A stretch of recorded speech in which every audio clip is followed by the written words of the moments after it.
రామా ఇల్లారా అంటే ఇంతమందిని గెలిచాను మా గురువుగారు రే ఇల్లారా అంటారేంటి అని ఇలా చూసే వస్తానుండండి అన్నాడు అనుకోండి, గురువుగారి గౌరవం ఏమవుతుంది?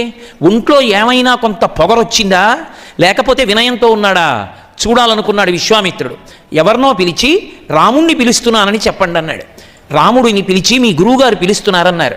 రాముడు గబగబా వెళ్ళి విశ్వామిత్రుడి దగ్గర నిలబడి చేతులు కట్టుకుని వంగి నోటికి అడ్డు పెట్టుకుని చెయ్యి గురువుగారి మీద నోటి తుంపర పడకూడదని అడ్డు పెట్టుకుని విశ్వామిత్రుడితో అన్నాడు, ఇమౌస్మముని శార్దూల కింకరౌ సముపస్థితౌ ఆజ్ఞాపయ యథేచ్ఛం వై శాసనం కరవామకిం అన్నాడు. గురువుగారు నేను ఎంత పెద్దవాణ్ణైనా కావచ్చు, ఎంతమంది అయినా నన్ను పొగడచ్చు, దానికంతటికి మూలం ఎక్కడుందో తెలుసా? వేరు మీరు. వేరు లేని నాడు చెట్టు లేదు గురువుగారు. చెట్టు పైన కనపడుతుంది, చెట్టు కొమ్మలు కనపడతాయి, కాయలు కనపడతాయి, పళ్ళు కనపడతాయి, పువ్వులు కనపడతాయి.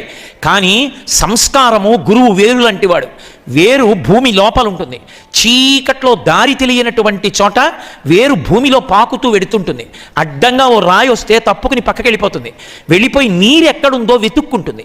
వెతుక్కుని ఆ నీటిలోకి వెళ్ళి ఆగుతుంది. అక్కడ ఉన్న నీటిని తాను గ్రహించి భూమి మీద ఉన్న చెట్టుకు అందిస్తుంది. పైన ఉన్న చెట్టు అందరికీ కనపడుతుంది, నీడనిస్తుంది. కానీ ఆ చెట్టు నిలబడడానికి కారణం పైకి కనపడకపోయినా భూమి లోపల కటిక చీకట్లో ఉన్నటువంటి వేరు. ఆ వేరు చీకట్లో వెతుక్కుంటూ నీటిని లాగి చెట్టుకు అందించి చెట్టుని బ్రతికించినట్టు గురువుగారు రాముడు లోకానికి కనపడతాడు. రాముడు ఆరాధనీయుడు అంటారు. కానీ రాముడి వెనక, రాముడి గొప్పతనం వెనక ఉన్నది మీరే. గురువుగారు మీరెప్పుడూ నన్ను పిలవడానికి అనుమానపడవద్దు. మీరు ఏ పని చెప్పినా నాకు గౌరవమే.